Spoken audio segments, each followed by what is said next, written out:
नमस्कार दोस्तों, स्वागत है आपका हमारे चैनल में। और आज हम करने जा रहे हैं समसामाजिक समाज में शिक्षा, जो कि पेपर नंबर 2 है। हमने एक सीरीज़ शुरू की है MP DLED फर्स्ट ईयर की, जिसमें हम ऑल सब्जेक्ट्स के PYQs पेपर का सॉल्यूशन देख रहे हैं 2025 का। तो आइए शुरू करते हैं। पहला प्रश्न है, सही विकल्प किसके अनुसार शिक्षा का अंतिम लक्ष्य निर्वाण है? तो किसके अनुसार? रविंद्रनाथ टैगोर के अनुसार शिक्षा का अंतिम लक्ष्य निर्वाण है। असमान से तात्पर्य है अलग होना, समान होना, रूढ़ होना या डी असामान्य होना। तो ऑप्शन ए अलग होना।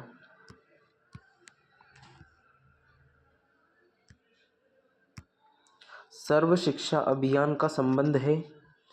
ऑप्शन ए बालिकाओं से, बी प्रारंभिक शिक्षा से, सी उच्च शिक्षा से या डी 6 से लेकर 14 वर्ष के आयु के बच्चों से। तो 6 से लेकर 14 वर्ष की आयु के बच्चों के लिए। नारीवाद आंदोलन के प्रारंभ नहीं है। नारीवाद आंदोलन के प्रकार नहीं है। उग्रवादी नारीवाद, लोकतांत्रिक नारीवाद, उग्रवादी नारीवाद, समाजवादी नारीवाद। तो लोकतांत्रिक नारीवाद जो है वो नारीवाद आंदोलन का प्रकार नहीं है। लोकतंत्र शब्द की उत्पत्ति हुई है यूनानी से, इटालियन से, जापानीज से, जापानी से या भारतीय से। तो इसका आंसर है यूनानी से। प्रश्न क्रमांक 2, रिक्त स्थानों की पूर्ति कीजिए। पहला है, माध्यमिक शिक्षा आयोग के अध्यक्ष थे। माध्यमिक शिक्षा आयोग पहले हुआ करता था, लेकिन अभी बंद है, वर्तमान में इसका अस्तित्व नहीं है। इसके जो अध्यक्ष थे वो डॉक्टर ए लक्ष्मण स्वामी मुदालियर थे। भारत में जाति का आधार है, क्या है? वो है जन्म। जन्म से भारत में जाति का आधार है। यूनेस्को की स्थापना रिक्त स्थान में हुई। तो 1945 में यूनेस्को की स्थापना हुई। भारत में दलित आंदोलन के सूत्रपात कौन है? तो भारत में दलितों के जो आंदोलन है उसके सूत्रपात किया था भीमराव अंबेडकर ने। स्वतंत्रता एवं समानता भारतीय प्रजातंत्र के मूल सिद्धांत हैं। प्रश्न क्रमांक 3, एक वाक्य में उत्तर दीजिए। RTE का पूरा नाम क्या है? तो RTE का पूरा नाम राइट टू एजुकेशन एक्ट है, जो शिक्षा का अधिकार अधिनियम है। परिवार के प्रमुख कार्य लिखिए। तो परिवार के प्रमुख कार्य, पहला कार्य है संतान का पालन पोषण, समाजीकरण, सुरक्षा प्रदान करना तथा भावनात्मक सहयोग देना। भारतीय संविधान का निर्माण किसने किया? तो भारतीय संविधान का निर्माण संविधान सभा ने किया। स्त्रियों के लिए आरक्षण का प्रावधान किस अधिनियम द्वारा किया गया? तो स्त्रियों के लिए आरक्षण का प्रावधान 73वां एवं 74वां संविधान संशोधन 1992 द्वारा किया गया। किस आयु वर्ग के बच्चे बाल मजदूरी की श्रेणी में आते हैं? तो 14 वर्ष से कम उम्र के बच्चे मजदूरी श्रेणी में आते हैं। अब प्रश्न 4 से लेकर 10 तक अति लघुत्तरीय प्रश्न हैं, जिनके उत्तर की सीमा रहेगी 30 शब्द और प्रत्येक जो रहेगा 2 अंक का रहेगा। प्रश्न क्रमांक 4, सामाजिक परिवर्तन की एक परिभाषा लिखिए। तो सामाजिक परिवर्तन का अर्थ है समाज की संरचना, संस्थाओं, सांस्कृतिक प्रतिमाओं या व्यवहारों में समय के साथ होने वाला बदलाव, जिससे लोगों के आपसी संबंध और संगठन में परिवर्तन आता है। प्रश्न क्रमांक 5, शालेय संस्कृति के प्रकार क्या हैं? तो शालेय संस्कृति प्रमुख प्रकार की होती है। पहली होती है सकारात्मक या उत्पादक संस्कृति। इसमें होता है सहयोग, नवाचार और विद्यार्थी कल्याण पर जोर दिया जाता है। दूसरा होता है नकारात्मक या विषाक्त संस्कृति। प्रतिस्पर्धा होती है, भेदभाव होता है, यह अस्वस्थ वातावरण को बढ़ावा देता है। फिर तीसरी होती है पारंपरिक संस्कृति। ये अनुशासन, श्रेणीबद्धता और रूढ़िवाद मूल्यों पर आधारित होती है। चौथा होता है प्रगतिशील संस्कृति। समावेशन, रचनात्मकता और आधुनिक शिक्षण पद्धतियों पर केंद्रित होती है। प्रश्न नंबर 6, भारतीय संविधान की 3 विशेषताएं लिखिए। तो भारतीय संविधान की 3 विशेषताएं प्रमुख है। पहला है संघवाद, संघात्मक संरचना के साथ एकात्मक लक्षण, केंद्र और राज्य के बीच शक्तियों का विभाजन लेकिन आपातकाल में मजबूत केंद्रीय नियंत्रण। दूसरा है मूल अधिकार, सभी नागरिकों को मूलभूत अधिकार की गारंटी जैसे कि समानता, अभिव्यक्ति की स्वतंत्रता आदि। तीसरा है नीति निर्देशक तत्व, राज्य को सामाजिक कल्याण और न्याय के लिए नीति बनाने के मार्गदर्शक सिद्धांत दिए गए हैं। प्रश्न क्रमांक 7, ग्लोबलाइजेशन के मुख्य दोष क्या है? तो ग्लोबलाइजेशन के मुख्य दोष निम्नलिखित हैं। पहला, आर्थिक असमानता, लाभ अक्सर अमीर वर्ग को मिलता है जिससे धन की खाई बढ़ती है। दूसरा, संस्कृति का संरक्षण, स्थानीय संस्कृति और पहचान पर वैश्विक संस्कृति का दबाव होता है। तीसरा, संसाधनों का शोषण, बहुराष्ट्रीय कंपनियां विकासशील देशों के प्राकृतिक या श्रम संसाधनों का दुरुपयोग कर सकती हैं। प्रश्न क्रमांक 8, उदारीकरण शिक्षा को परिभाषित कीजिए। तो उदारीकरण शिक्षा का अर्थ है शिक्षा को अधिक स्वतंत्र, लचीला और आधुनिक बनाना ताकि यह व्यक्तित्व और सामाजिक आवश्यकताओं को पूरा कर सके। इसलिए पाठ्यक्रम, शिक्षण विधियों और मूल्यांकन में परिवर्तन शामिल होते हैं। प्रश्न क्रमांक 9, शिक्षक के व्यक्तित्व गुण लिखिए। तो शिक्षक का व्यक्तित्व गुण कैसा होना चाहिए? पहला, धैर्यवान होना चाहिए। दूसरा, संचार कौशल होना चाहिए। अनुशीलनशीलता होनी चाहिए। प्रेरणा क्षमता होना चाहिए और नैतिकता होना चाहिए। प्रश्न क्रमांक 10, केंद्रीय समाज कल्याण मंडल के 3 कार्य लिखिए। तो केंद्रीय समाज कल्याण मंडल के 3 कार्य हैं। पहला, समाज कल्याण योजना का निर्माण और क्रियान्वित करना। दूसरा है सामाजिक अनुसंधान और मूल्यांकन करना। तीसरा है वंचित वर्गों के लिए सहायता और पुनर्वास कार्यक्रम चलाना। अब प्रश्न 11 से 16 तक लघु उत्तरी हैं। शब्द सीमा इनकी 75 शब्द है और प्रत्येक जो रहेगा प्रश्न वो 3 अंक का रहेगा। प्रश्न क्रमांक 11, शिक्षा के निजीकरण से होने वाले लाभ एवं हानि का वर्णन कीजिए। तो शिक्षा के निजीकरण से शिक्षा क्षेत्र में प्रतिस्पर्धा बढ़ती है जिससे गुणवत्ता में सुधार होता है। निजी संस्थान आधुनिक तकनीकी, बेहतर अधोसंरचना, प्रशिक्षित शिक्षक और रोजगार उन्मुख पाठ्यक्रम उपलब्ध कराते हैं।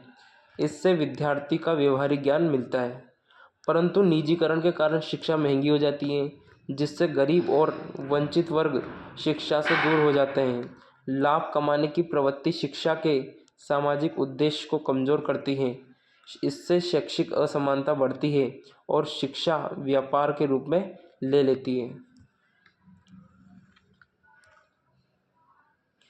प्रश्न नंबर 11 का अथवा शैक्षिक अवसरों की समानता की क्या आवश्यकता है? तो शैक्षिक अवसरों की समानता का अर्थ है कि सभी व्यक्तियों को जाति, वर्ग, लिंग या आर्थिक स्थिति के बिना शिक्षा प्राप्त करने का समान अवसर मिले। यह सामाजिक न्याय और लोकतांत्रिक मूल्यों को मजबूत करती है। समान अवसर मिलने से वंचित वर्गों का उत्थान होता है और प्रतिभाओं का पूर्ण विकास संभव होता है। इससे सामाजिक असमानताएं घटती हैं, रोजगार के अवसर बढ़ते हैं और राष्ट्रीय विकास की गति मिलती है। समतामूलक समाज के निर्माण के लिए शैक्षिक अवसरों की समानता अत्यंत आवश्यक है। प्रश्न क्रमांक 12, महिला शिक्षक के प्रसार एवं उन्नति हेतु किए जाने वाले प्रयासों को समझाइए। तो महिला शिक्षा के विकास के लिए सरकार और समाज द्वारा अनेक प्रयास किए जा रहे हैं। बालिका शिक्षा योजना, छात्रवृत्ति, निःशुल्क शिक्षा, मध्याह्न भोजन योजना, कस्तूरबा गांधी बालक विद्यालय प्रमुख है। बेटी बचाओ बेटी पढ़ाओ अभियान से जागरूकता बढ़ी है। विद्यालय में अलग शौचालय, सुरक्षा व्यवस्था और महिला शिक्षक की नियुक्ति की जा रही है। महिला शिक्षा से परिवार की स्थिति सुधरती है और समाज व राष्ट्र का समग्र विकास होता है। प्रश्न क्रमांक 12, संस्कृति का मुख्य विशेषताएं लिखिए। संस्कृति की मुख्य विशेषताएं बताइए। तो संस्कृति मानव जीवन की आधारशिला है। यह सामाजिक रूप से सीखी जाती है और पीढ़ी दर पीढ़ी हस्तांतरित होती है। संस्कृति गतिशील होती है, समय और परिस्थितियों के अनुसार बदलती रहती है। इसमें भाषा, धर्म, कला, परंपराएं, रीति रिवाज, मूल्य और विश्वास शामिल होते हैं। संस्कृति समाज को पहचान प्रदान करती है और व्यक्ति के व्यवहार को दिशा देती है। यह सामाजिक एकता, सहयोग और नैतिक मूल्यों को बढ़ावा देती है। प्रश्न क्रमांक 13, मध्याह्न भोजन योजना पर संक्षिप्त टिप्पणी लिखिए। तो मध्याह्न भोजन योजना भारत सरकार की एक प्रमुख योजना है। इसका उद्देश्य प्राथमिक एवं उच्च माध्यमिक स्तर के विद्यार्थियों को विद्यालय में पौष्टिक भोजन उपलब्ध कराना है। इस योजना से बच्चों के पोषण स्तर में सुधार होता है और कुपोषण की समस्या कम होती है। इससे विद्यालयों में नामांकन, उपस्थिति और ठहराव की दर में वृद्धि होती है। इससे गरीब और वंचित वर्ग के बच्चों को शिक्षा से जोड़ने में यह योजना अत्यंत सहायक है। साथ ही सामाजिक समानता और भाईचारे की भावना भी विकसित होती है। प्रश्न क्रमांक 13 का अथवा सर्व शिक्षा अभियान के उद्देश्य लिखिए। तो सर्व शिक्षा अभियान का मुख्य उद्देश्य 6 से 14 वर्ष के सभी बच्चों को निःशुल्क एवं अनिवार्य प्राथमिक शिक्षा प्रदान करनी है। इसका लक्ष्य सार्वभौमिक नामांकन, उपस्थिति और ठहराव सुनिश्चित करना है। अभियान के अंतर्गत विद्यालयों की संख्या बढ़ाना, शिक्षकों की नियुक्ति, आधारभूत सुविधाओं का विकास तथा शिक्षा की गुणवत्ता में सुधार शामिल है। बालिकाओं, अनुसूचित जाति, जनजाति और वंचित वर्गों पर विशेष ध्यान दिया जाता है। यह अभियान शिक्षा के अधिकार को सशक्त बनाता है। प्रश्न क्रमांक 14, शिक्षा के क्षेत्र में केंद्र एवं राज्य की क्या भूमिका है। तो भारत में शिक्षा समवर्ती सूची का विषय है, इसलिए केंद्र और राज्य दोनों ही महत्वपूर्ण भूमिका होती हैं। केंद्र सरकार राष्ट्रीय शिक्षा नीति, योजनाएं, मानक निर्धारण और वित्तीय सहायता प्रदान करती हैं। वहीं राज्य सरकार विद्यालय की स्थापना, शिक्षकों की नियुक्ति, पाठ्यक्रम का क्रियान्वयन और स्थानीय आवश्यकताओं के अनुसार शिक्षा व्यवस्था संचालित करती है। केंद्र राज्य समन्वय से शिक्षा का समान विकास संभव होता है और देश भर में शैक्षिक एकरूपता बनी रहती है। प्रश्न क्रमांक 14 का अथवा बालिका शिक्षा की प्रमुख चुनौतियां लिखिए। तो बालिका शिक्षा के समक्ष अनेक चुनौतियां हैं, जैसे गरीबी, सामाजिक रूढ़ियां, बाल विवाह, घरेलू कार्यों का बोझ और सुरक्षा की कमी। कई परिवार आज भी लड़कियों को शिक्षा का महत्व नहीं देते हैं। विद्यालयों की दूरी, शौचालय की कमी, महिला शिक्षकों का अभाव बाधक है। आर्थिक कारणों से बालिकाओं को स्कूल छोड़ना पड़ता है। इन चुनौतियों के कारण बालिका शिक्षा की प्रगति प्रभावित होती है, जिसे दूर करना अत्यंत आवश्यक है। प्रश्न क्रमांक 15, वैश्वीकरण में शिक्षा की भूमिका स्पष्ट कीजिए। तो वैश्वीकरण में युग में शिक्षा की भूमिका अत्यंत महत्वपूर्ण है। शिक्षा व्यक्ति के वैश्विक ज्ञान, तकनीक, कौशल और प्रतिस्पर्धा के योग्य बनाती है। इससे सूचना प्रौद्योगिकी, भाषा ज्ञान और व्यावसायिक दक्षता का विकास होता है। शिक्षा के माध्यम से अंतर्राष्ट्रीय सहयोग, सांस्कृतिक आदान प्रदान और रोजगार के नए अवसर उत्पन्न होते हैं। वैश्वीकरण में शिक्षा नवाचार, अनुसंधान और मानव संसाधन विकास का आधार बनती है। इससे राष्ट्र की प्रगति सुनिश्चित होती है। 15 का अथवा उदारीकरण का शिक्षा पर प्रभाव समझाइए। तो उदारीकरण का शिक्षा पर सकारात्मक और नकारात्मक दोनों प्रभाव पड़ते हैं।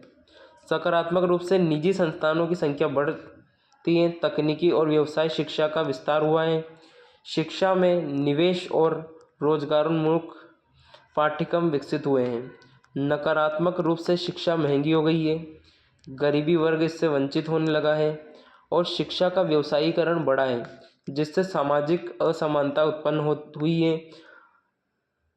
अतः उदारीकरण के प्रभाव को संतुलित करना आवश्यक है। प्रश्न क्रमांक 16, शिक्षा का व्यापक अर्थ समझाइए। शिक्षा का व्यापक अर्थ केवल विद्यालयी ज्ञान तक सीमित नहीं, बल्कि यह जीवन भर चलने वाली प्रक्रिया है। शिक्षा व्यक्ति के शारीरिक, मानसिक और सामाजिक और नैतिक भावना विकास से संबंधित है। यह अनुभवों, पर्यावरण और समाज के माध्यम से प्राप्त होती है। शिक्षा व्यक्ति के व्यवहार, विचार और व्यक्तित्व का निर्माण करती है। इसका उद्देश्य संपूर्ण मानव विकास और समाज के प्रति उत्तरदायी नागरिक तैयार करना है। प्रश्न क्रमांक 16 का अथवा शिक्षा की आवश्यकता एवं महत्व बताइए। तो शिक्षा व्यक्ति और समाज दोनों के लिए आवश्यक है। यह ज्ञान, कौशल और मूल्य प्रदान करती है, जिससे व्यक्ति आत्मनिर्भर बनता है। शिक्षा से रोजगार अवसर बढ़ते हैं और जीवन स्तर सुधार होता है। यह सामाजिक जागरूकता, नैतिकता और नागरिकता का विकास करती है। राष्ट्रीय विकास, लोकतंत्र, सामाजिक असमानता के लिए शिक्षा अत्यंत महत्वपूर्ण है।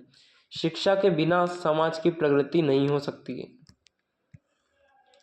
प्रश्न 17 से 18 दीर्घ उत्तरी है, जिनकी शब्द सीमा 120 है। 120 शब्द हैं।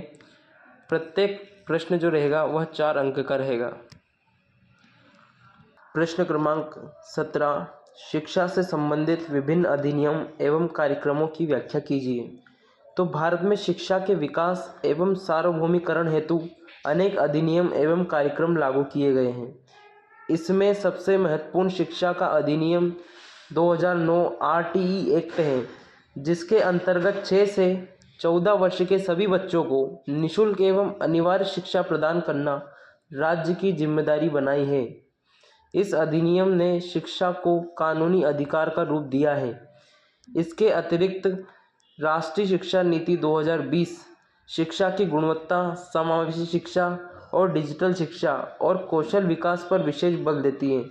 प्रमुख शैक्षिक कार्यक्रमों में सर्व शिक्षा अभियान, समग्र शिक्षा अभियान, मध्याह्न भोजन योजना और बेटी बचाओ बेटी पढ़ाओ योजना, कस्तूरबा गांधी बालक विद्यालय योजना तथा नवोदय विद्यालय योजना आदि शामिल हैं। इस योजना का उद्देश्य विद्यालयों में नामांकन बढ़ाना, ड्रॉप आउट दर कम करना और शिक्षा की गुणवत्ता सुधारना तथा सामाजिक रूप से वंचित वर्गों को शिक्षा से जोड़ना।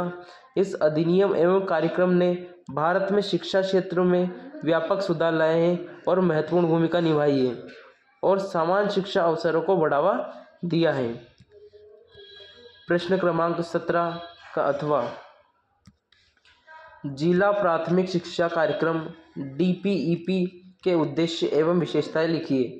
तो जिला प्राथमिक शिक्षा कार्यक्रम DPEP भारत सरकार द्वारा 1994 में प्रारंभ किया गया था। इसका मुख्य उद्देश्य प्राथमिक शिक्षा का सार्वभौमिकरण करना तथा शैक्षिक रूप से पिछड़े जिलों में शिक्षा की स्थिति को सुधारना था। DPEP के प्रमुख उद्देश्य 6 से 14 वर्ष के बच्चों को विद्यालय में नामांकन बढ़ाना, बालिका शिक्षा को प्रोत्साहन करना तथा ड्रॉप आउट दर को कम करना, शिक्षा की गुणवत्ता में सुधार लाना आदि शामिल था। इस कार्यक्रम की प्रमुख विशेषता थी विकेंद्रीकरण योजना का निर्माण, स्थानीय आवश्यकताओं के अनुसार कार्यक्रमों का क्रियान्वयन, शिक्षक प्रशिक्षण, विद्यालय भवनों का निर्माण करना, शिक्षक सामग्री की उपलब्धता और सामुदायिक सहभागिता। डीपीईपी में जिला स्तर पर शैक्षिक योजना बनाई जाती हैं जिससे स्थानीय समस्याओं का समाधान संभव हुआ है। यह कार्यक्रम आगे चलकर सर्व शिक्षा अभियान का आधार बना। डीपीईपी ने प्राथमिक शिक्षा को मजबूत करने और शिक्षा में समानता लाने में महत्वपूर्ण योगदान दिया है। अगला प्रश्न है प्रश्न क्रमांक 18। सामाजिक रूप से वंचित बच्चों की अवधारणा स्पष्ट कीजिए और उनकी समस्याएं दूर करने का उपाय बताइए। सामाजिक रूप से वंचित बच्चों वे होते हैं जो गरीबी, जाति, लिंग और विकलांगता, पारिवारिक उपेक्षा, बाल श्रम और सामाजिक भेदभाव के कारण शिक्षा और विकास के अवसरों से वंचित रह जाते हैं। इनमें अनुसूचित जाति, जनजाति, अल्पसंख्यक, सड़क पर रहने वाले बच्चे, प्रवासी मजदूर के बच्चे और दिव्यांग बच्चे शामिल हैं। इन बच्चों की प्रमुख समस्या हैं गरीबी, कुपोषण, विद्यालय छोड़ना, अशिक्षित माता पिता, बाल श्रम, सामाजिक भेदभाव और शिक्षा तक सीमित पहुंच। इन समस्याओं के समाधान हेतु निःशुल्क एवं अनिवार्य शिक्षा, छात्रवृत्ति, मध्याह्न भोजन योजना, आवासीय विद्यालय, विशेष प्रशिक्षण केंद्र, समावेशी शिक्षा, परामर्श सेवाएं और सामाजिक जागरूकता आवश्यक है। सरकार, विद्यालय, शिक्षक और समाज के संयुक्त प्रयासों से वंचित बच्चों को समान अवसर प्रदान किए जा सकते हैं जिससे उनका सर्वांगीण विकास संभव हो सके। प्रश्न क्रमांक 18 का अथवा निम्न में से किसी दो पर संक्षिप्त टिप्पणी लिखनी है। पहला है राज्य शिक्षा संस्थान भोपाल, दूसरा है शिक्षा का स्वरूप व तीसरा है हाशियाकरण। पहला, राज्य शिक्षा संस्थान भोपाल। तो राज्य शिक्षा संस्थान भोपाल मध्य प्रदेश में शिक्षक प्रशिक्षण एवं शैक्षिक अनुसंधान का प्रमुख संस्थान है। यहाँ शिक्षकों को नवीन शिक्षण विधियाँ, मूल्यांकन तकनीकों तथा पाठ्यक्रम विकास और शैक्षिक नवाचारों का प्रशिक्षण देता है। यह राज्य में शिक्षा की गुणवत्ता सुधारने में महत्वपूर्ण भूमिका निभाता है। शिक्षा का स्वरूप व्यापक, सतत और गतिशील होता है। यह केवल विद्यालय तक सीमित नहीं बल्कि जीवन भर चलने वाली प्रक्रिया है। शिक्षा औपचारिक, अनौपचारिक और गैर औपचारिक रूपों से प्राप्त होती है और व्यक्ति के सर्वांगीण विकास में सहायक होती है। तीसरा है हाशियाकरण वह प्रक्रिया है जिसमें कुछ वर्ग सामाजिक, आर्थिक और शैक्षिक अवसरों से वंचित रह जाते हैं। इसमें असमानता बढ़ती है और समाज का संतुलन विकास प्रभावित होता है। प्रश्न 19 से लेकर 21 तक निबंधात्मक प्रश्न हैं जिनकी शब्द सीमा 150 है और प्रत्येक जो रहेगा वो 5 अंक का रहेगा।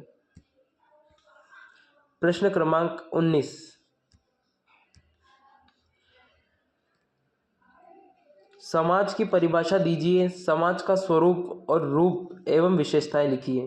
तो मनुष्य एक सामाजिक प्राणी है और उसका जीवन समाज के बिना संभव नहीं है।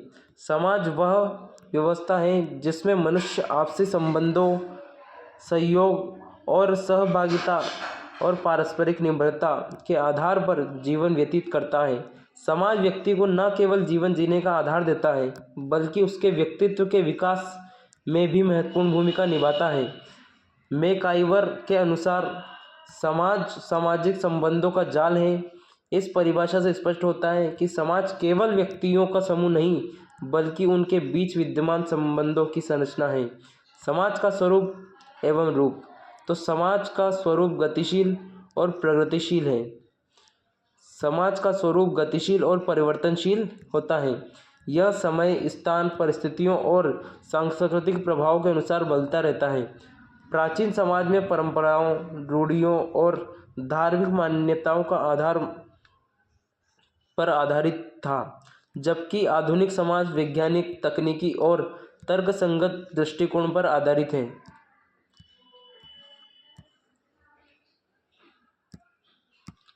समाज के प्रमुख रूप इस प्रकार हैं। ग्रामीण समाज, जहाँ जीवन सरल, कृषि प्रधान और परंपरागत होता है। नागरिक समाज या नगरी समाज, जहाँ औद्योगिकरण, आधुनिकीकरण और जटिल सामाजिक संरचना देखने को मिलती है। औद्योगिक समाज, उत्पादन, उद्योग और श्रम विभाजन पर आधारित समाज। आधुनिक और वैश्विक समाज, जहाँ तकनीकी, संचार और वैश्वीकरण का प्रभाव स्पष्ट दिखाई देता है। समाज औपचारिक, राज्य, विद्यालय और न्यायालय तथा अनौपचारिक, परिवार, मित्र, समूह, समुदाय दोनों रूपों में विद्यमान होता है। समाज की प्रमुख विशेषताएं। तो समाज की सबसे प्रमुख विशेषता सामाजिक संबंध है। समाज सहयोग, प्रतिस्पर्धा और संघर्ष के समन्वय होता है। समाज में सामाजिक नियम, कानून, मूल्य, परंपराएं, रीति रिवाज और संस्कृति पाई जाती हैं, जो व्यक्ति के व्यवहार को नियंत्रित करती हैं। समाज सामाजिकरण की प्रक्रिया के माध्यम से व्यक्ति को सामाजिक बनाता है और उसे सामाजिक भूमिका सिखाता है। समाज स्थायित्व और परिवर्तन दोनों का संतुलन बनाए रखता है। समाज व्यक्ति को अधिकार प्रदान करता है और उसके कर्तव्य का बोध कराता है। निष्कर्षतः यह कहा जा सकता है कि व्यक्ति और समाज एक दूसरे के पूरक हैं। समाज के बिना व्यक्ति का विकास संभव नहीं है और व्यक्ति के बिना समाज का अस्तित्व नहीं है। प्रश्न क्रमांक 19 का अथवा सामाजिक स्तरीकरण क्या है? सामाजिक स्तरीकरण के आधार पर विवेचना कीजिए। सामाजिक स्तरीकरण समाज की वह प्रक्रिया है जिसके अनुसार समाज को विभिन्न स्तरों या वर्गों में विभाजित किया जाता है। इस विभाजन का आधार असमानता होता है, जिसके कारण कुछ व्यक्ति या समूह उच्च सामाजिक स्तर पर होते हैं जबकि कुछ निम्न स्तर पर। सामाजिक स्तरीकरण शक्ति, प्रतिष्ठा, संस्थान और अवसरों को असमान वितरण का परिणाम है, जबकि सामाजिक स्तरीकरण प्रत्येक समाज में किसी न किसी रूप में पाया जाता है। यह समाज की संरचना को स्पष्ट करता है, परंतु साथ ही सामाजिक असमानताओं को भी जन्म देता है। सामाजिक स्तरीकरण के प्रमुख आधार हैं जाति। पहला है जाति। तो भारतीय समाज में जाति सामाजिक स्थिरीकरण को सबसे प्रमुख और परंपरागत आधार है। जाति जन्म पर आधारित होती है, इससे व्यक्ति की सामाजिक स्थिति निर्धारित होती है।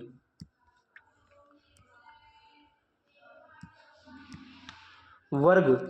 आधुनिक समाज में आय, शिक्षा, व्यवसाय और जीवन शैली के आधार पर वर्ग व्यवस्था विकसित हुई है। समाज उच्च वर्ग, मध्यम वर्ग और निम्न वर्गों में विभाजित हो जाता है। तीसरा है लिंग। पुरुष और महिला के बीच सामाजिक भूमिका, अधिकार और अवसरों में अंतर भी स्तरीकरण की एक महत्वपूर्ण आधार है। चौथा है धर्म। धार्मिक आधार पर समाज में भेदभाव, असमानताएं और ऊंच नीच देखी जा सकती हैं। शक्ति और प्रतिष्ठा। राजनीतिक शक्ति, सामाजिक सम्मान और अधिकार भी व्यक्ति की सामाजिक स्थिति को प्रभावित करता है।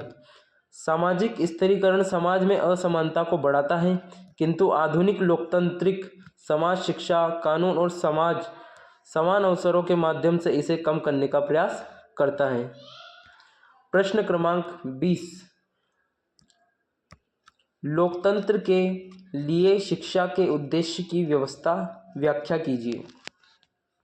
लोकतंत्र ऐसी शासन व्यवस्था है जिसमें सत्ता जनता के हाथों में होती है और शासन जनता द्वारा, जनता के लिए तथा जनता का होता है। लोकतंत्र केवल एक राजनीतिक व्यवस्था नहीं, बल्कि यह जीवन पद्धति और विचारधारा भी है।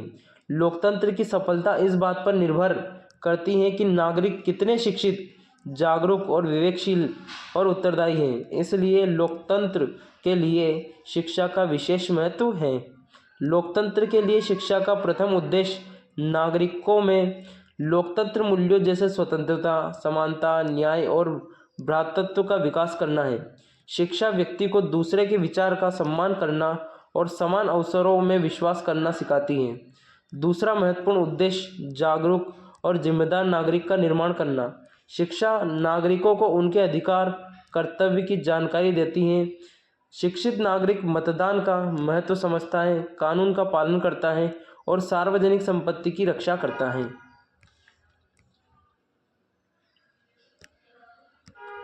शिक्षा का एक प्रमुख उद्देश्य स्वतंत्र और आलोचनात्मक चिंतन का विकास करना है। शिक्षा व्यक्ति की तर्क शक्ति और विवेक विकसित करती है, जिससे वह अंधविश्वास, अफवाह और भ्रामक प्रचार से बच सके।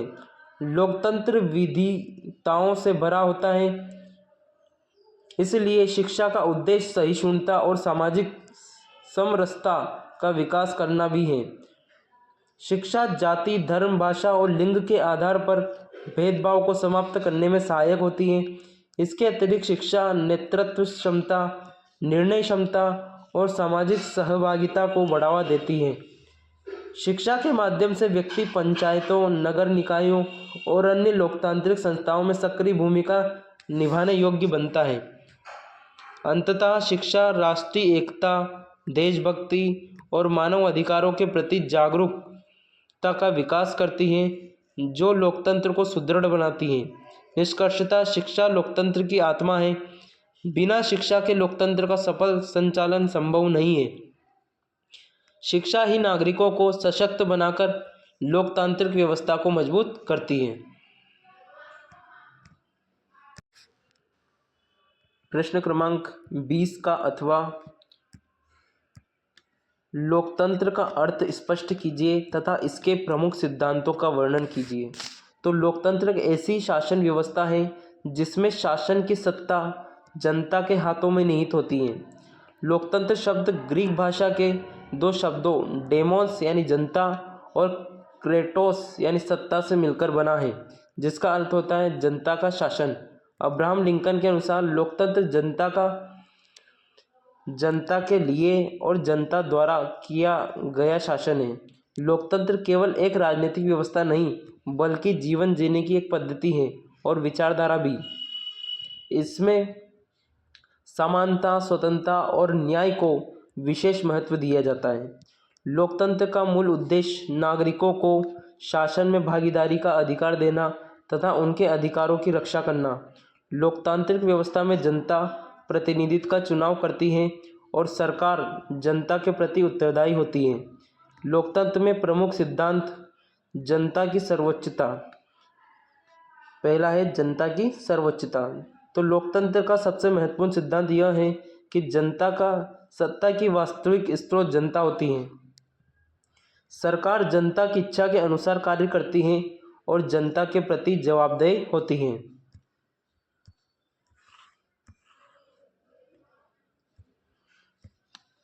समानता का सिद्धांत। लोकतंत्र सभी नागरिकों को कानून के समक्ष समान मानता है। जाति, धर्म, लिंग, भाषा, वर्ग के आधार पर किसी भी प्रकार का भेदभाव नहीं किया जाता है। स्वतंत्रता का सिद्धांत। लोकतंत्र में नागरिकों को विचार, अभिव्यक्ति, संगठन और धर्म की स्वतंत्रता प्राप्त होती है। ये स्वतंत्रताएं व्यक्ति के व्यक्तित्व के विकास के लिए आवश्यक हैं। न्याय का सिद्धांत। लोकतंत्र सामाजिक, आर्थिक और राजनीतिक न्याय में विश्वास करता है। प्रत्येक व्यक्ति को न्याय प्राप्त करने का अधिकार होता है।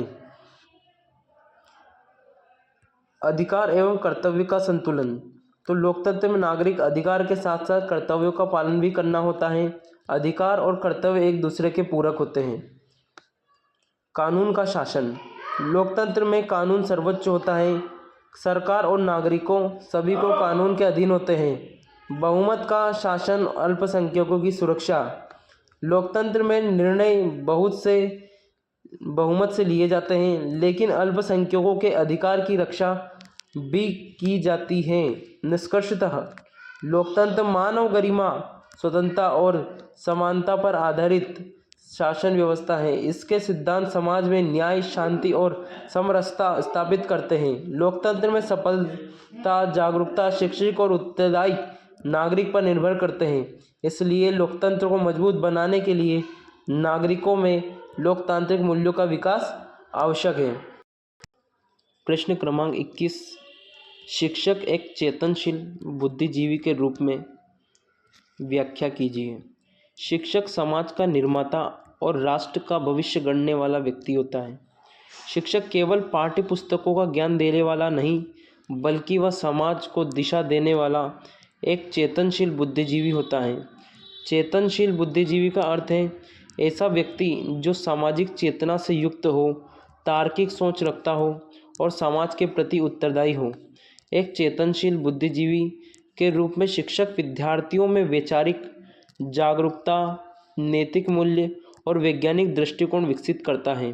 वह विद्यार्थी को केवल रटने तक सीमित नहीं रखता है, बल्कि उसे सोचने, प्रश्न करने और तर्क करने के लिए प्रेरित करता है।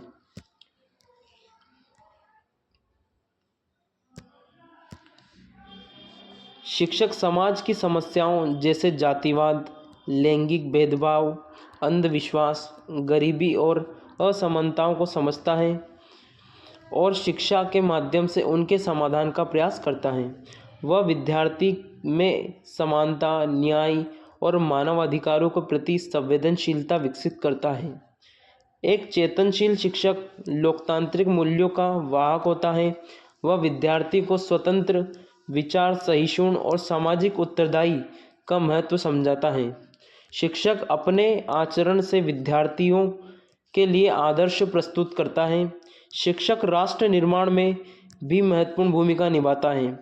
वह भावी पीढ़ी को जागरूक, नैतिक और जिम्मेदार नागरिक बनाता है।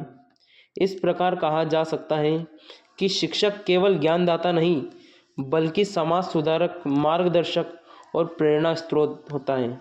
निष्कर्षतः एक शिक्षक का चेतनशील बुद्धिजीवी होना समाज और राष्ट्र के विकास के लिए अत्यंत आवश्यक है। प्रश्न क्रमांक 21 का अथवा शिक्षक की सामाजिक भूमिका का विस्तार से वर्णन कीजिए। शिक्षक समाज का महत्वपूर्ण स्तंभ होता है। वह केवल ज्ञान देने वाला नहीं, बल्कि समाज का निर्माता, मार्गदर्शक भी होता है। शिक्षक भावी पीढ़ी को शिक्षित करके समाज और राष्ट्र के भविष्य का निर्माण करता है। इसलिए शिक्षक की सामाजिक भूमिका अत्यंत व्यापक महत्वपूर्ण होती है। शिक्षक की सामाजिक भूमिका, जिसमें पहला आता है मूल्यों का विकास। शिक्षक विद्यार्थियों में नैतिक, सामाजिक और मानवीय मूल्यों जैसे सत्य, ईमानदारी, सहयोग और सहिष्णुता का विकास करता है।